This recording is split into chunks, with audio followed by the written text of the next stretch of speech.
It is about you. You are the selling point, and the landscape is changing. So be your authentic self, because no one wants to go to work being miserable all day. Look at your own resume, look at your own LinkedIn, and look at your impact and what you have provided for that other company. And if you write things in that context, you're going to talk to the next employer. In my opinion, it's about giving the customer what they really want and just blowing their mind once they get it. And that's what I really love to see, honestly. Get people to do more of home cooking, home cooked meals, healthy meals, so we can all live long and happy. I'm very proud to be a mom, because not for nothing, women are amazing. Oh my God, the sacrifice, and how we make it look so easy. I was just telling Joanne before we got on the call, I said I had to run from my daughter's school. They had an Easter egg hunt. I said, all right, Mom, I gotta go to work. But you know, just as moms, we make it happen. You know, supernatural abilities. We are the example for them, you know, and I know that with them being a better version of us. You have to try. You never know how creative you are until you try. Because I didn't think I was creative. I found my creative side during a horrible time in my life. Hello. Good morning.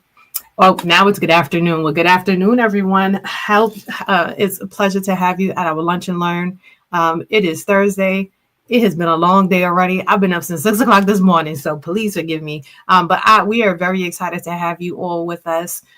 Today, we have a very special guest. Every Thursday, we have special guests. We are blessed and thankful for the relationships that we continue to build. My name is Athenia Rodney, CEO and founder of Juneteenth NYC, and your host for today. And we're going to jump right in. I'm going to tell you a little bit about our presenter on today. Her name is Janel Pulley Borzotra. She's an accomplished author. She's a business speaker and financial literacy advocate. And I'm looking forward to hearing all of the good goods about finance, because if everyone knows, especially as we're going into this new administration, we got to get our house in order. Okay. So with years of experience in the financial service industry, including her leadership role at Silver Lining Insurance Services, Janel, dedicated to empowering individuals and businesses, so not just individual people, but she works with business owners as well to confidently navigate financial challenges and embrace financial wellness. So that means she know where to keep the bodies, y'all. So this is going to be a good conversation. Okay, so Janel will cover crucial topics under her theme, A.R.I.S.E in financial wellness, assessing your financial situation, restructuring your budget, implementing debt reduction strategies, securing your financial future through savings and investments, and educating yourself for ongoing financial wellness. So I like to see how we can get this all in an hour. If not, we're going to have to bring her back so that she can continue this. But we are going to welcome Janel to the stage. Hello. How you doing, Janel? Hi, Athenia. I'm doing well. Thanks so much for inviting me here on your platform today for the Lunch and Learn for the Juneteenth NYC. I appreciate the opportunity. You are very welcome. We are honored to have you, and we're glad that you said yes. So I'm going to jump right in and kind of start off by just asking you to tell us. I know I gave like a little overview, and our bios never really tell the full story of who we are, but can you share a little bit about who you are and what you do?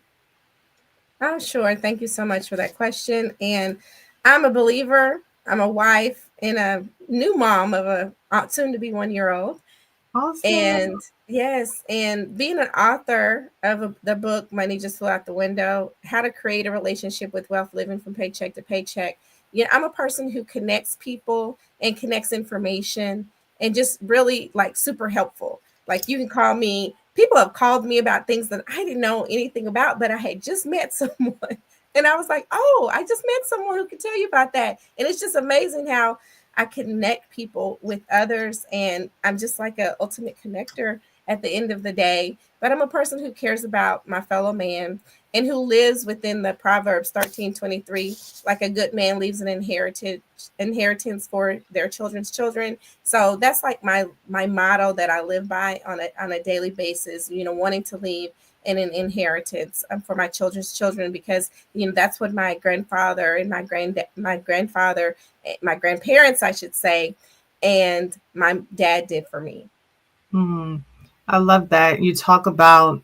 So you said so many things. So first of all, I'm a connector too. My whole life has been about being this resource for people, and I feel like that is the true nature of a lot of us as Black females, right? That where we want to connect the dots. We want to be able to bring individuals into other spaces. My husband is always talking about how he's like, oh, you like to put me in a room and just be like, yeah, go ahead, go play together. Y'all both like games. Y'all both like football or basketball. Like, go play. And I'm like, no, it's not like that. It's just the fact that I know that there is common interest, and I need y'all to naturally get to understanding what your common interests are. As you build relationships. So I'm glad to meet a fellow connector. And I look forward to hearing how you're able to do that. So let's get into this book. Talk to us about your book. Why did you create it? What is it about? How and who does it help? Oh, wow. So my book was created, money just flew out the window, to create a relationship with wealth living for people living from paycheck to paycheck. And a friend of mine has just gotten laid off from work, and it's just like, were you living paycheck to paycheck? What are you going to do? Did you use the 401k at work? What are you going to do with that money? Are you going to roll it over into something else? Or are you going to try to get back into the workforce? And it was just like, well, what is your relationship with money? And it's like, oh, I have none. I hear that from people all the time. Well, I have money. And I'm just like, well, we've got to create a relationship with money, because if people have a relationship with someone or something, and it's just not intangible. And one of the authors, Dave Ramsey, he's like, use the cash, because with the cash and it has to leave your hands, there's an intimacy that you create with money when you have to circulate money. Like my pastor, Reverend Ike, says, we're not spending money in this world, we're circulating it, and we want it to circulate back to us. So I was like, pandemic, I think, hit in 2020. I always wanted to write a book, and a fellow co-author, and she's my accountability partner.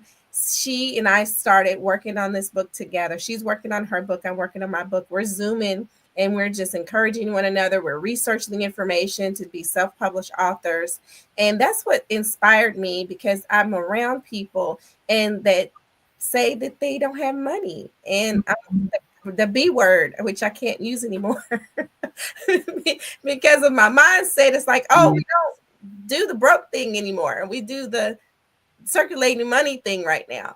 And so just being around a lot of people who really are like struggling financially, I was just like, we've got to change this trajectory for myself and for my friends and for everybody around me, so that when you hear the people say, it's like, oh, you're most likely the person with the 5 people around you. You don't want to be that outlier.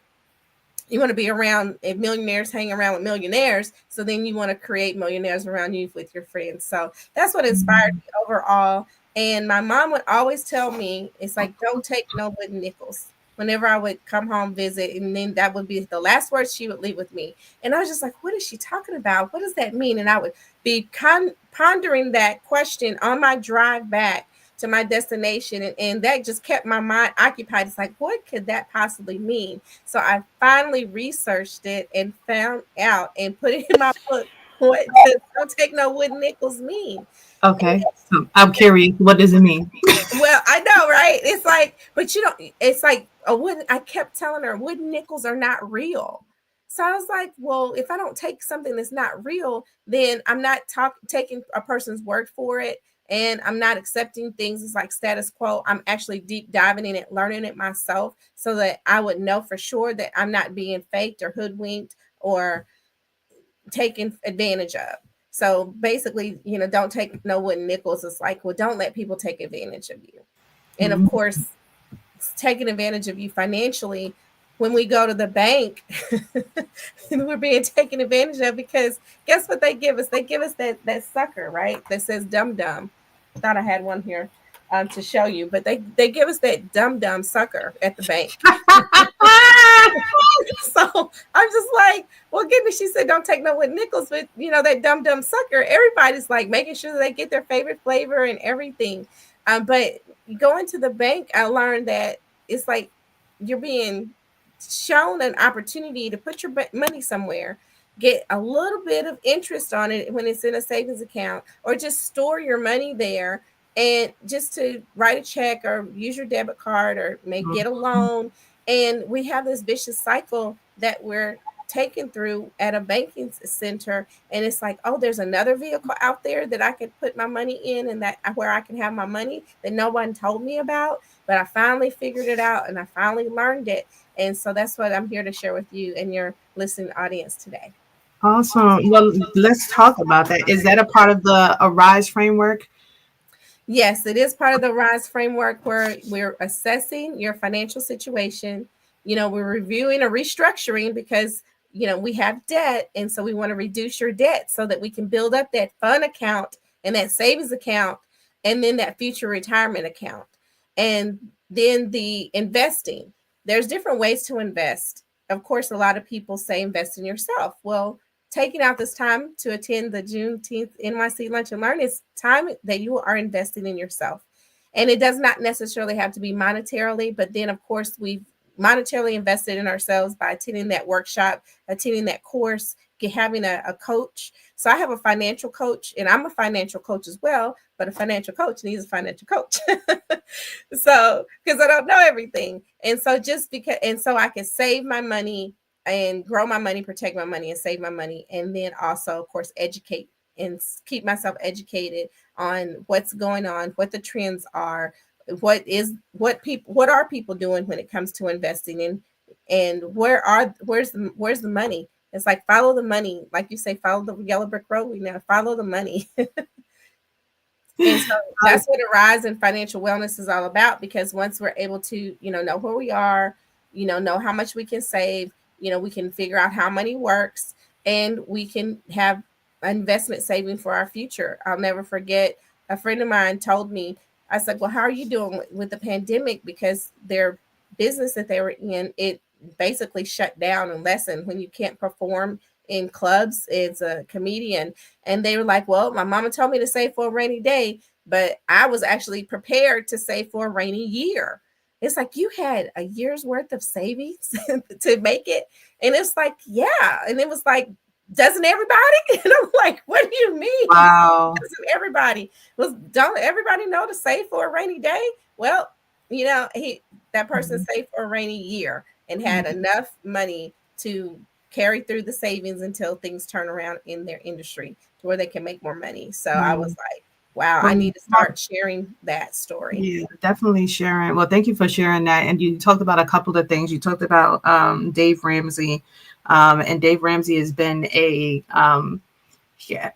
yeah, I've been listening to all of his stuff and learning so much more, because I've started to study and go into understanding money as well. And that helps because then I get to teach it to my kids, and he's so relatable. So I know that there are videos online that people can go and just listen to in their own spare time to just understand. And what I love about what he shares is, like you talked about, is the circulating of money. That money it's something that is cyclical. It doesn't get destroyed. It just goes from one hand to another.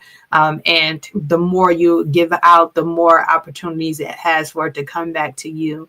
And that's part of the cultural shift, or the cultural paradigm that we always talk about. How frequent does money circulate in our own community versus going out of our community? And money is quick to go out of our community because we don't trust our own community. We don't trust that the dollar is going to be spent wisely. We feel like the money is going to be is not going to come back into our community, and people are going to take that money and go out. So that trust building is definitely a space that I am continuing to encourage us to work more in as a community. so that we can have more money circulating. And then there was something that you shared. So the wooden nickels, first of all, I have never heard that. And I am definitely, I wrote it down because I am going to be using that now. I'm going to be sharing that with my children, and I'm the PTA president at the school. I'm also going to be sharing that as well. When they say something, I'm like, was that a wooden nickel that you just shared? So I really like that. So thank you for that nugget. And then you talked about what A.R.I.S.E does mostly in the personal space, and you touched a little bit about the business with your friend's business. But can you share how A.R.I.S.E also impacts business owners, or what you can do with them to impact their business? Oh, yes, definitely. Because with assessing where you are, mainly with your financial situation, just recently, my husband and I, we were investigating or trying to locate a new daycare or a home care facility. And so we went to the website. We got several companies given to us to check out, to go look and see. But there was one line item here. Maybe in the insurance agent that I am, it says, do they have professional liability insurance? Do they have insurance? Yes or no? And there were about, out of 12 companies that they shared with us, no, 24 companies they shared with us, 4 companies did not have professional liability insurance. And that would protect you taking your child to the daycare if your child, something happened inappropriately, if they were hurt, injured. So you want to work with a business that has that general liability. Then there's also the sexual harassment and the professional liability clauses and insurances that are available to business owners. And here we are coming up on Cyber Monday. And what if you are selling a product and you're infiltrated by the hackers, and they get all your list of people and all their credit cards and all that information? So when it comes to cybersecurity, we have insurance for that. So when I think about a business owner, when I think about being in business, when I look at the opportunity for people purchasing my book, do I have the insurance, the errors and omissions, if when I'm talking to someone, if they've given me correct information or not, to prevent fraudulent activity? So that's what I'm looking at as far as arising. Is like assessing, reviewing the information. That, do I have all my insurances in place? Are they going to cover me in the time of my need? And of course, a lot of things happen and people went into business for themselves. One young lady, she was making food out of her home, not a commercial kitchen. And I was just like, well, what if somebody ever got sick off your food? Well, my food is good. I got good food. I said, but what if someone could contribute that your food caused them to become ill and wanted to come back and sue you? Would you still have your house? Because well, they can't take nothing. I don't have nothing. But really, seriously, with the litigious society that we're in, honey, whatever you do have, you wouldn't have it anymore and you'd be out of business. So that person, they got the general liability insurance. So just in case someone were to get ill from their food, the same way whenever you're out and getting married and renting venues, and like even for your venue, for an example, you have the people who come and do business with you, they have to have event insurance to be at your event.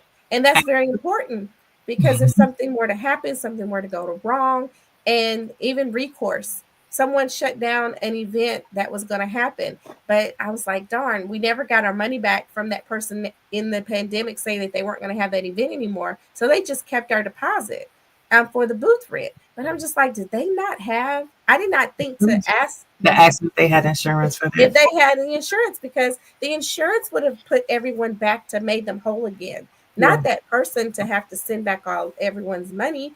And to this date, that's never happened. But I was like, having that insurance gives you assurance that you have recourse in dealing with someone and working with someone in their business. And there's so many people, that they encourage, just like, oh, get your own business, have your own business. But then do they ever mention have your own business, but then protect yourself at the same time? Because, yes. That part you hit on. So this is something that I've been teaching so much especially with our vendors, our performers, our models, our designers, like all of them, because a lot of them will come to us and they don't have insurance. And I'm like, girl or God, like, dude, what's going on? Like you just asking for a situation to happen. And it was like, oh, well, I've never heard of anybody being sued. I was like, you making clothes and people are wearing your clothes. What if they break out? And it might not be because of your clothes, but it might be something that they've associated with your clothes. And they're like, I go to the doctor and he's like, oh my gosh, something irritated your body, and they now go and sue you. I was like, we live in a society right now where everyone is trying to have a come up on somebody else. And I tell them, you're not coming up on my back. I appreciate you sharing all that, because and I think a lot of it too is just that we don't talk about it enough. People need to hear, the reason why, and I was going to say car insurance, but car insurance is something that's mandated.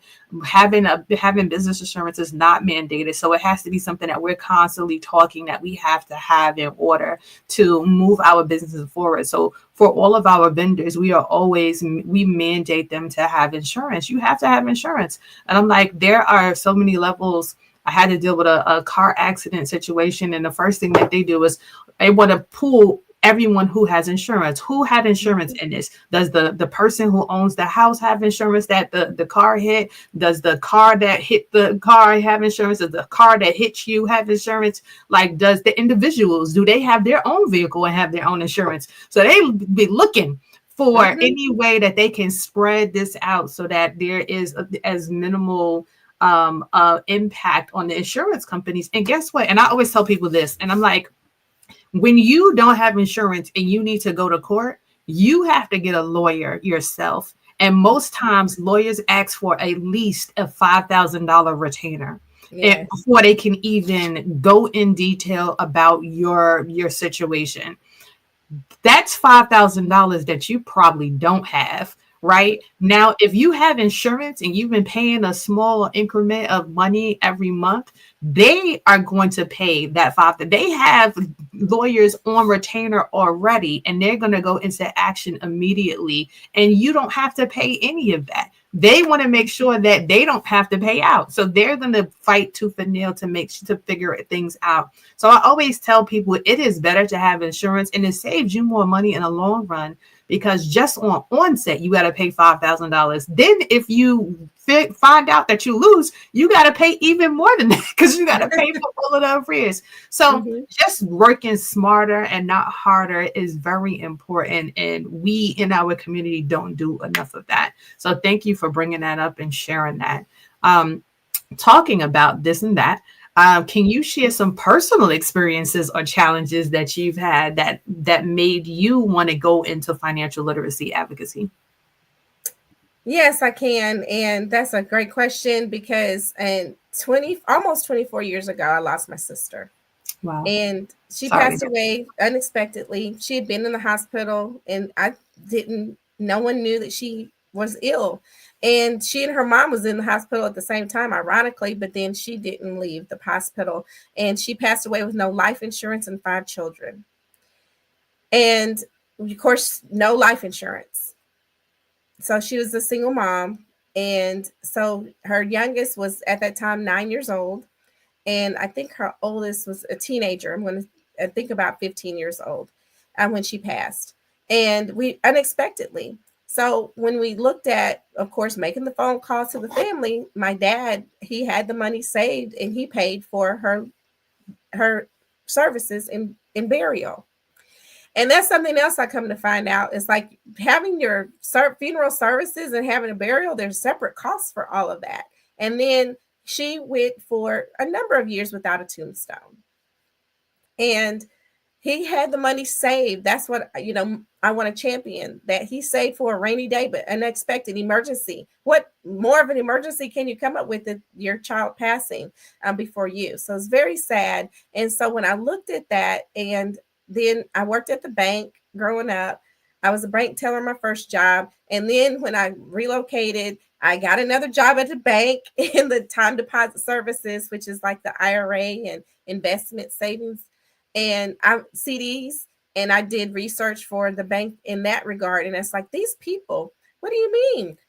The man had an IRA account and the ex-wife is the beneficiary and the new wife doesn't get anything. We had to research. It's like, they need to change their beneficiary. So all these things, it's like, oh my gosh, we got to let people know if they have an insurance policy, if they have an IRA account. And you've seen it on television too, that you have a woman who's fighting her in-laws for the husband's pension check. And I was like, because he didn't change the beneficiary, just something that little changed that trajectory of that woman's life and the life of her children, because the in-laws didn't care for her and said, well, if he had wanted you to have it, then He would have put your name on it. Yep. Devastated, KB. So I'm sitting back watching all of these TV shows, reading these newspapers, and looking at all of this devastation that people have when they come to their finances. Some people had an uncle a rich uncle, mind you, and they thought he had already passed away. So you had two brothers going to court because they have a forensic scientist who looked at the guy passed away at home, no children. And they had to research, well, did he have the next of kin? Well, the next of kin was his nephews. So then they found, one nephew found out he had a rich uncle. The other nephew got an attorney. The other nephew just showed up to court. Well, guess what? The nephew who showed up to court got handed over 50% of his uncle's estate. This was an uncle that they thought didn't exist. But then the other guy got an attorney, and the attorney knew this was a slam dunk. Like, you go in and they're just going to say, can you prove your next of kin in the probate court? And so the attorney tried to fight for more, but then that person ended up coming out who had the attorney with 30% less of what the uncle estate was, because he had to pay the attorney fee. Yeah. Oh, duh. Yeah. Yeah. So it's like, so then the brother ends up with all of whatever the money was. So just those little things. And even with that situation, because the man's money, I believe, was mostly in stock, then there's certain ways and vehicles that you have your money in that you don't have a beneficiary tied to it, like a stock. But then you do, when it comes to life insurance, you have a beneficiary. Your retirement plan, you have a beneficiary. And then your pension plans, you can state and say, hey, beyond this, this is who I would like to have, the monies if I were to pass away. So knowing and learning and going through that personally, and of course, you kind of are probably thinking about what happened to those 5 children. And you're welcome, Anna. And they all grew up, and 2 of them are, well, they did well for themselves, even though they were devastated by the loss of their money at a mother at a young age. But they did do well. 3 out of the 5 children did well for themselves. And then sometimes the devastation of losing a parent, some children young and can't really get over it that much. So a couple of children, I would say, slipped through the cracks. But the education system failed them in that regard, I'll say. And how do you deal with that as an educator, and that someone who loses their parent? There's really no program in place to really help the children, in that way, and to work with the people who are left behind to say, okay, what is going to be the best way for this? But I'm happy to report my nephew, he had failed his senior year, but then he repeated it and came back being an honor student and graduated. Awesome. That's great. So we didn't let them fall through the cracks, but that devastation, of course, made a difference. But we do have a good report. And then so the children, they did buy a tombstone for their mom and celebrated her on one of her monumental birthdays with that tombstone. So I'm happy to report that. Awesome. Yeah, I didn't realize how much or how expensive it was. I mean, even a casket was like $15,000, and some of these insurances that people get, it's just $15,000. And I'm like, your whole insurance is just going to your casket. But you got to pay for the space where you're going to have the funeral, the palm cards, the programs. Like, people don't understand how much goes into those type of things.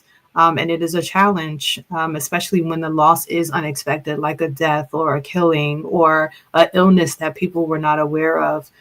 So I definitely thank you for sharing all of that. And funny enough, this weekend I went to a conference here in Georgia. It's called Black Women Will, where they are working with women who own homes to make sure there's a will in place for their house and for the rest of so they went through a process of like 6 months where they're going through a number of different documents to understand their living situation, what's your health, making sure you have a health proxy, because a lot of people don't know about health proxies as well. And the health proxy is something that you don't have to wait till you're in the hospital to create. You should be creating it now so that your loved ones know how you want to move forward. Do you want to have a do not resuscitate or resuscitate after, you cold or something like that? Or do you want to be on life support until all your family comes together so that they can say bye before you're released? Like, all of that information should be written down and it should be documented,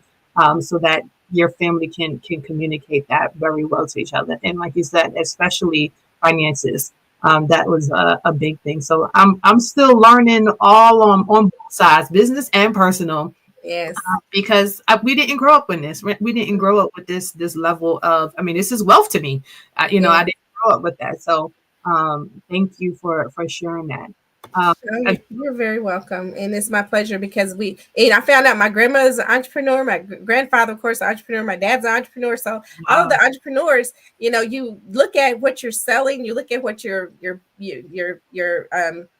what you have available to make available to people to buy, but then you don't look at the business side of things. And the other story I'll share is like my dad was a farmer and he had grew watermelons this year on certain portion of the land, and so we got it all harvested out. The melons are on the back of the truck. We're out peddling watermelons, asking people, just driving through neighborhoods selling the $5 watermelon. At the end of the day, we bring the money together, we count it up, we share with him how much it is. He says, make sure you count it and make sure your sister counted it. So we each counted it, he counted it, and he says, okay, I'm going to take this portion out. It's like, oh my goodness, what are you taking that out for? And he's like, well, you had to pay for the gas for the truck. So that was my money lesson at an early age. And I have another one too that's in my book.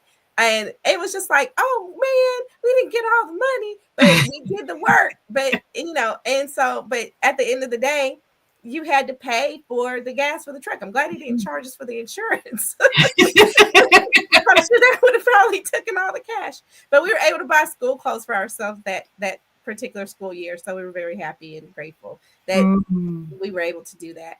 What a lesson to learn. That's what a lesson to learn. My children are following in my footsteps and wanting to start their own businesses. And these are conversations that we definitely have because they're like, oh, you got to buy all the supplies and I'm going to pay that. My son created a whole contract and he was like, all right, he want to get his classroom mates and pay them and everything. And I'm like, okay, hold on, slow down. Like, how can you got to make some money first before you start telling people you're going to pay them a salary? Talking about, oh, every Friday is going to be payday. I need you to have some money in the bank first. So having a conversation in just the eagerness of our young people because they don't know, and just being able to guide them the right way is always a blessing.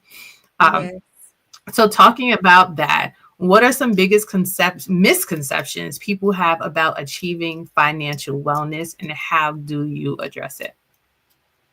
Well, the financial education piece and the literacy piece, it's like, well, they didn't teach me that in school, and I've got to learn on my own. So a lot of the misconceptions is that you have to wait to get a policy for these things to line up, or you have to wait on something. So this waiting game that people play. And it's just like, why are you waiting? We don't know the day nor the hour that God's gonna call us home. And so what are we waiting for? And that waiting game is a misconception that you have time. A friend of mine, lost his dad, and he's like, oh yeah, I'm gonna do the will, son, when I get out of the hospital. But it was too late, and he didn't make it out of the hospital to sign the will. And so just that waiting game is one of the biggest misconceptions. And then not knowing that if you should make this choice, the decision in this way, like, you said, it's like you want to do so much for people and you want to make sure that you have something for them and you're wanting to build a nest egg. But then is the nest egg that you're building in the right vehicle for you to have what you think that you're going to have, at the end of the day, and what you want to make sure that your family's left with, like I mentioned before, it's like you want to make sure that they're left with something that you don't have to go through a lot of red tape to get. And that's one of the biggest misconceptions, is that you have time to put everything in place. And whenever I got I'm married 5 years, we have a child, and the first thing I said, we've got to get her an account set up. We got to get her a bank account. So when she was 0 years old, That's we right. got her a savings account, because that's what the bank lets you have before a child. A week 0 years old, she has a savings account. And sure enough, with her birthday coming up, a friend of mine was like, well, do you have an account for her? And I was like, I do. And so they want to give her money. And so we're like, when she gets money, then it's going to go into that account. So just making sure that you have things in place and that you know what things to have in place. And with your situation, like you mentioned before, the health proxy.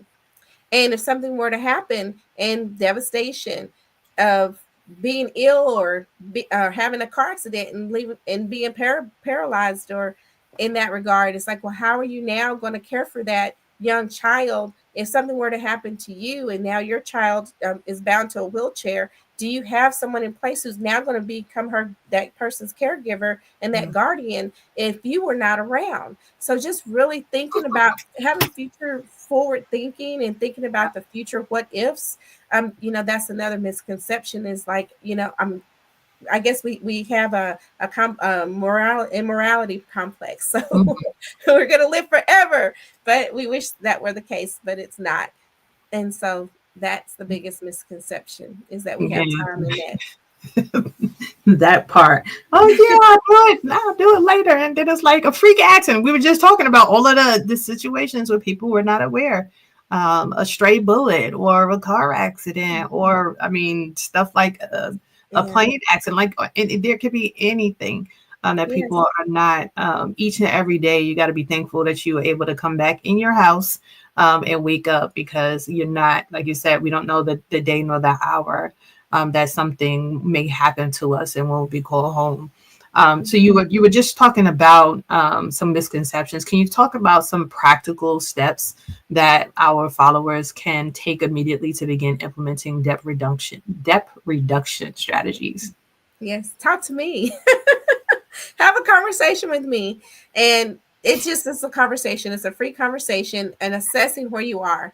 If you write down all of your expenses and how you spend money on a daily basis for 30 days, you'll see. Looking at your bank account, some people pull it up every day. They have an app on their phone, and really keeping in contact with, like, okay, well, how much money did I spend a day? What did I spend it on? Did I need to spend it for this reason or that reason, or could I have done something different? One of the biggest things, my mom, she likes one of those coffee houses, and we call it the latte factor. So do you really need to go to the coffee house to get that particular coffee? Because they now have it in this little K-cup at the grocery store. You have a machine that you can just put that little K-cup in, you push the button, you boom, you use your own water, boom, you have the coffee that you can get from that coffee house for much less than it took to have the gas that you went, and the time that you went to be in line, and all of that time is valuable. And then, what was the cost?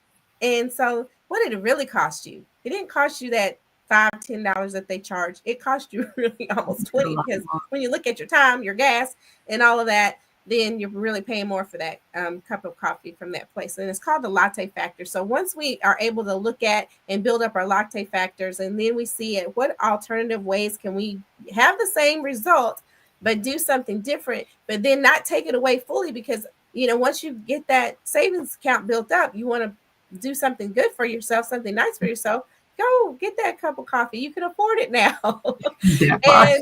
And so just looking at that, assessing that situation, reviewing your finances. And then when it comes to downsizing your debt, we have this wonderful plan that we do have a debt snowball calculator.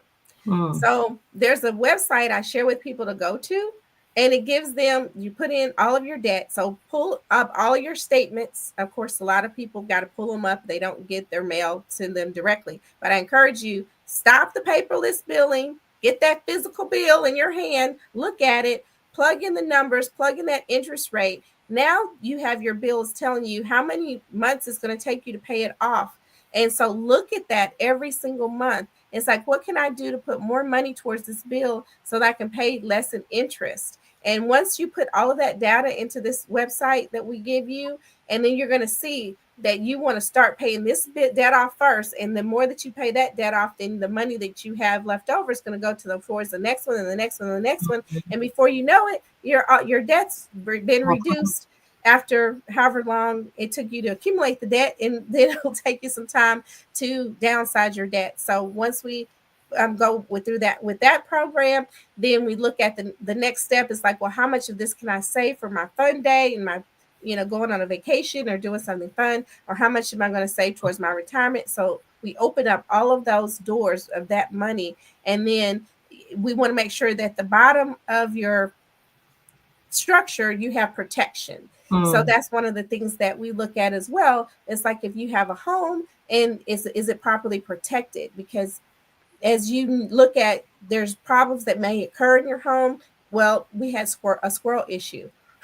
we financed a squirrel issue, $1,500, guys, in my home. It was like $1,500 to remove a squirrel. They came back, but that's another story. But it's just like, we really want to finance a $1,500 bill, when you look at it, or do we want to take the money? Do we want to use someone else's money, finance the $1,500, of course, interest-free for so many months, and then pay it off within that interest-free time period? And then therefore our money that we have in our savings account, it didn't like get sucked up from getting rid of squirrels. So you look at the different options that you have with your money and with taking out loans to see, is it better for me to take out this loan? I think I did a loan with PayPal, and it was like interest free for a year. And it's just like, oh, great. Well, I'll do that and just use other people's money. So are you down with OPP? Yes, you know me. I'm down with other people's money. OPP. Other people's money. OPP. Other people's money. So we look at that opportunity too as well, to invest and educate, and just really look at where you are and look at where you want to be, because I know where you are now is not where you want to be. And do you have everything in place for your loved ones? And as you mentioned earlier, if something were to happen to me, I have it in black and white. Do not resuscitate. I have it in black and white. Resuscitate. I have a power of attorney. I have a medical directive. And who do I want to care for me and make decisions if I were not able to, and if I lose my voice? So I encourage everyone out there to look into the estate planning, or look into the will planning. And of course, I have an opportunity for you there as well, to where, we're able to do estate planning through an insurance policy now. So, and then insurance policies is no longer for your death.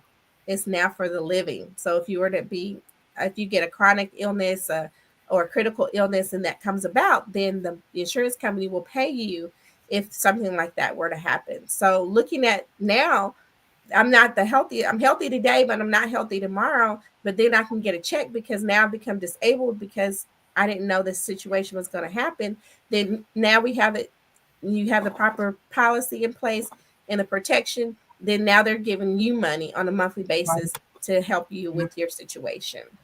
I love that. All of those are some great points. I did put your information to be able to contact you, your email, and to set up a discovery call if you are interested to learn a little bit more, to go through like your specific situation, because everyone's situation is going to be different. And we want you to have a true and valid understanding of what your specific situation is. And like you said, there is no obligation. This is just a free call where you're able to talk to them about things. And I have found that when I've gone through that process, that opens my eyes up to so much more. And I definitely encourage people to try to shop around. Like, don't always go with the first idea. I did not. I went with a friend, and he was like, this is what we got to do because this is what company he was working for. And then he left that company and went to another company, and he was like, all right, that policy that I sold you, it was not great. This new policy is better. And I was just like, but wait a second. Then he left that company and went to another one. I was like, nope, I ain't going back with you again. I'm not doing it. No. I'm finding a whole new person that has multiple platforms. So you want to shop around and don't just pigeonhole yourself. And that's with anything that you do. I always say get 3 quotes so that you can compare and you can make the best educated decision for you and what's going to work for you. Because information is golden, but it is like you said, it's a wooden, what is it, a wooden nickel. Yes, he was trying to get you to buy a wooden nickel, girl. Yes, he wanted you to take that wooden nickel. Okay, we ain't doing that no more. We go do this. But I encourage people, if you already have something in place, I don't want you to get rid of it. Because if this other company that I sign you up with and they decide not to, that's one thing that we got to understand. The companies don't have to insure you. You're applying to pay them the money to insure you. So if something were to happen to you where you were uninsurable, when he tried to get you to switch over there and told you to go ahead and get rid of that, then you would have been lost with nothing. So I always encourage people, don't hang on to that previous life insurance. If you already have something in place, keep it in place. But then if you find something different, better, then look at the opportunity to where you can stretch to make that happen too. Because I would never want you to be without proper protection or protection of any kind from trying to do the switching game. We felt privy to that with my grandfather when he passed away. We were literally, I think, 2 or 3 days out from the anniversary, because I guess when he switched insurances, he had to have done it within a year. And it said if it happened, if anything happened to him within a year, and it literally was like 3 days shy of a year. And so all of the money that he was putting into the insurance, we were not able to get. Thankfully, we had, like you said, family who had money put aside for a rainy day and was able to bury him and to pay for everything. But it was just like literally we were driving to the bank, and we're all in limos while she went to go into the bank to go get a loan so that she could pay for the rest of the funeral costs. So don't put yourself in those kind of situations, and letting, like you said, being mindful of, and knowing, even if you do switch, what is the statute of limitations? Is it 30 days before it goes into effect if anything happens to you during that time frame? Because those are also things that people don't always share with you, but you want to make sure that you're protected. And you had good credit to get that loan. Now you got to, let's not step over that. You have to keep your credit good so that you can get the loan, so that you can, borrow whenever you do have that emergency. But of course, so that was good that she was able to do that. Indeed. We're coming to the close of our conversation. This has been really good. But I do want to, I have a couple of more questions, maybe 3 questions. So what advice would you give to someone who feels overwhelmed by their financial situation and doesn't know where to start? Well, start by talking to someone. And you can even they have opportunities through your job nowadays. And you can go to the person even at your bank. You can talk to the bank teller person and the personal banker. If you at your bank, they can counsel you, they can tell you where you are, they can, give you a loan or something, but you want to tell somebody. You don't want to just be keeping it to yourself. You don't want that your financial situation keeping you up at night. So you want to share it with someone. You want to call someone that's reputable, that's licensed, that could potentially, help you with the situation. But then at the same time, you want to look at, are you ready to make the choices, the hard choices? Because you made the choices to get in the situation, but then are you ready to make the choices to get out of the situation? So I always let people know that, hey, I'm here for you when you're ready. I'm not trying to force anything on you, because I know that it's a psychological situation when it comes to money. And we've been told, and in my book, we told money is the root of all evil. It's like having money is a bad thing. So I go through a lot of the money idioms in my book, and a lot of things that we were told about money that's not true. So then once you have come to the light and been enlightened about what's true about money, then that's when you know how money will work. And how money works. Because my husband, every time the holidays are coming up, he's like, oh, I'm getting everything. I'm doing it all in my budget. I'm just like, what is his budget? He's bought diamonds. He's bought necklaces. He's bought all of this stuff. And it's like, what is your budget? He doesn't give me the amount. But the fact that there's a Christmas club at banks that you can now put a little bit of money away, and then you get ready at the end of the year, you can pull the money out to use it for those times. I highly encourage you to look at those opportunities and those ways to just put a little bit to the side and so that you can have a little bit or a lot whenever you come to have a need for it. So that's what I would say to that. I love that. And something that you mentioned earlier, one of the things that I learned is to also have a like a big project fund, especially when you have houses, or even if you're looking to purchase a house, like that would be considered a big project. Or if you're looking to buy a car or just make a major purchase. We're looking to expand our deck on our house, and it's like we got some quotes, and it was like $15,000. And like, do we want to take out a loan to pay for that and have to deal with the interest on the back end, or do we have enough time to kind of wait for us to build up that money so that when we have the money saved, then we can then apply it and pay it all out at one time. So I just wanted to add that to what you were sharing earlier too. Because how many accounts can you have at the bank? As many as you want. No. Yes, as long as you pay for it. Well, some of them, it depends. So I know as much as their insurance will cover at that banking institution. That's how many accounts you can have, as many as that insurance covers at that bank. But you can have more than one account, just to let you know. Yes, that's possible. I do a series called Profit First. I'm actually going to be doing a conversation about that during Thanksgiving. We're talking about having 5 bank accounts, and why do you have 5 bank accounts, and how do you separate your money as a business owner? Because a lot of people don't know how to manage their funds.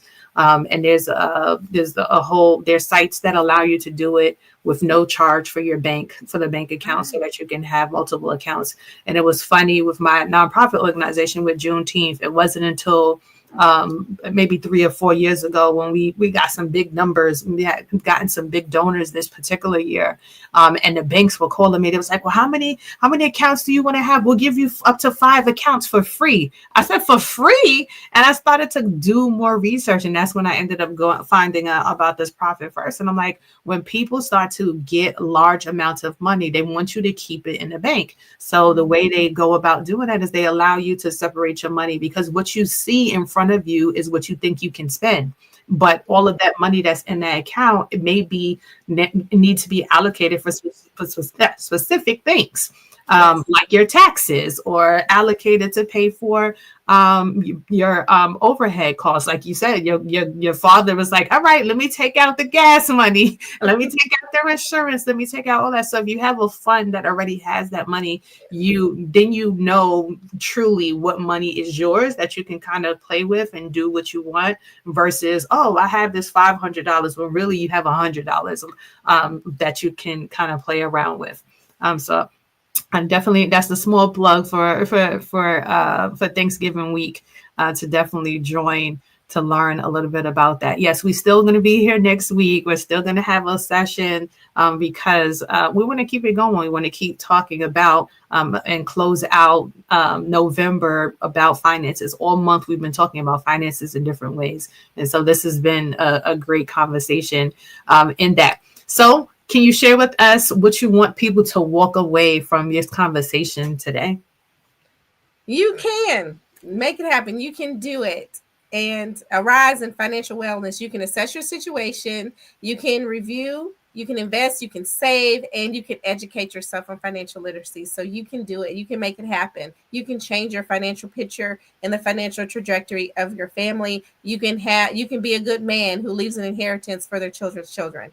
So you can do it. And it all starts with making a decision, renewing your mind, and saying, hey, yes, I want my 2025 to be better, more in 2024, to have a better 2025. So whatever you want to do and whatever you want to accomplish it, you have everything in you in order to do it. We've been given the gifts, and we have everything in us to make it happen the way that we would love for our life, to live our life by design.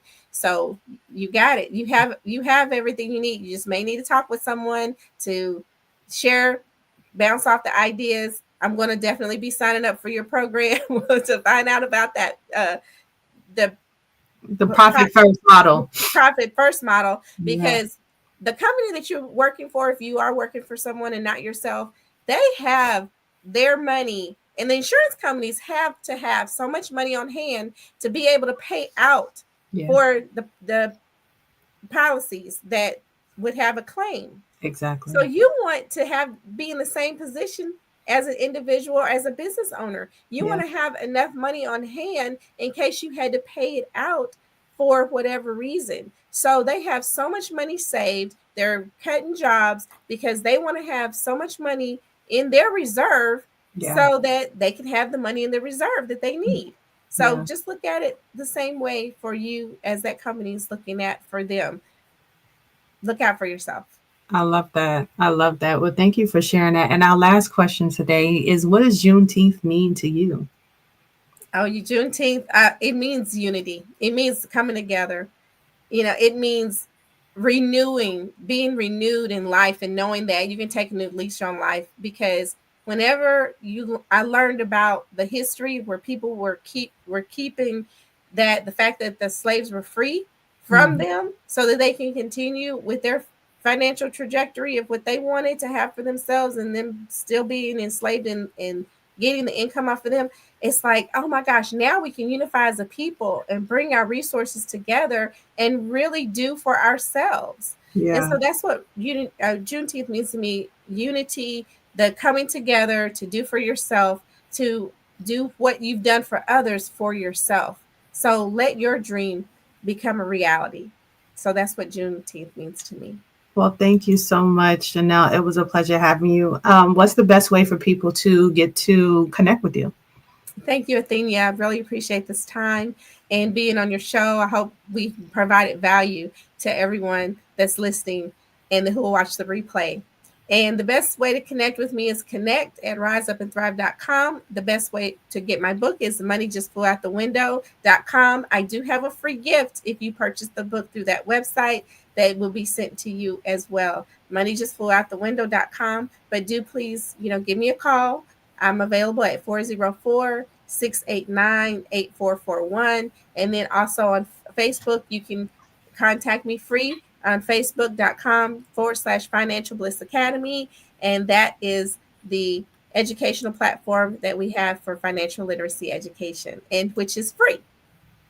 Awesome. Well, thank you, Janel. It was a pleasure. It was really great having this conversation with you. I'm looking forward to it. I know you have a podcast as well, and I'll be on yours shortly. So I'm looking forward to that and being able to invite all of our listeners to come follow and to watch that session as well. You have been a pleasure. I'm grateful to know a fellow resourcer that wants to help the community and to build gaps and bridges in the name of unity. So thank you for being here with us on today. Everyone, please feel free to, like you said, go to her site, to her website, and reach out to her. She has a wealth of information, and we look forward to connecting in that way. I'm going to put you backstage now as I close out, and then I will be back to talk with you afterward. So thank you, everyone. It was a pleasure. It is Thursday. We are going into Thanksgiving week. I hope that you all are in a space of preparing for the holidays. And when I say preparing for the holidays, I mean your mind, your body, and your spirit, not just your plate of food.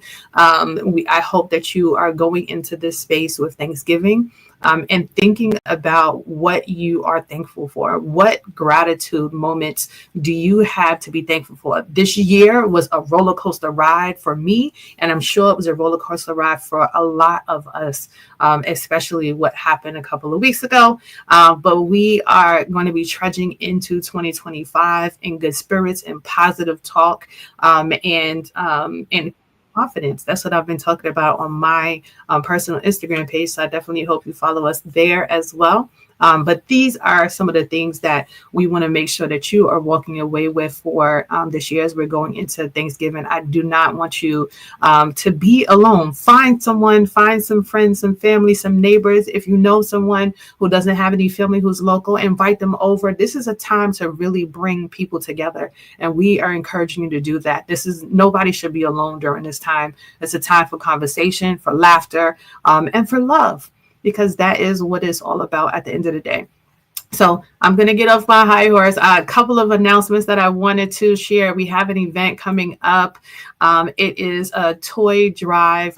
We will have an autism awareness fashion show. We're really excited about that. It's going to be happening Sunday, December 22nd from 12 to 4 p.m. It will be at our partners, the Major Owens Community Center. So they are looking for models right now. All disabilities, all likes, all walks of life. They're having an open cast on 12/7 and I think on the 15th as well. So please go to our website. All of the information is on JuneteenthNY.com so that you can learn a little bit more about that. Also, we are in the process of looking for models, designers, and glam teams of all levels. If you are looking to build your network, if you are looking to also build out more of your portfolio, this is a great opportunity. So you can do one of two things. You can go to our Instagram page and you can put in the chat model, designer, or glam, and you will get information about whichever section you're most interested in. We will send you the link, and there are a list of different dates where you will be able to go and learn more about what it takes. And I say in anything that we do it in excellence. So do know that it's not just going to be something that you're just going to show up any kind of way. We are going to expect the best from you because we want to pour out the best to our community. And next, we have our vendor information session every Thursday at 7 o'clock. We will not be here next week, Thursday, because it is Thanksgiving. We won't be here for the evening time. But we will be doing the info session. We were doing our lunch and learn earlier in the day. So do join us for the lunch and learn. But the vendor information session will not be on Thursday of next week, but we do have one tonight. So if you are interested in learning a little bit more about it, our partner in crime, Asha, will be on tonight, and she will be able to give you as much information as possible about that. And lastly, this is something new that we have been working on. We are doing a Juneteenth membership program. And these are for people, if you are an author, if you are an expert in any way, we want to connect to you because we want to build out our portfolio of speakers. We have plenty of opportunities that are connected to us. A lot of people are always reaching out to us and asking us for individuals, and we want to prepare our speakers so that they can take their business to the next level. So as you see, everything that we're doing is about how we're elevating us as a community to move forward and to be prepared. As Janel was talking about today about insurance, it's about being prepared, preparation. And this is another aspect of that, how you can go and you can be prepared. So I think that is all for me. Here's our information. Like I said, please like, follow, and share our information. We're always looking for more people to be a part of our camp and be part of our Juneteenth tribe. So thank you again for joining us on today, and we look forward to seeing you next week. Bye, everyone.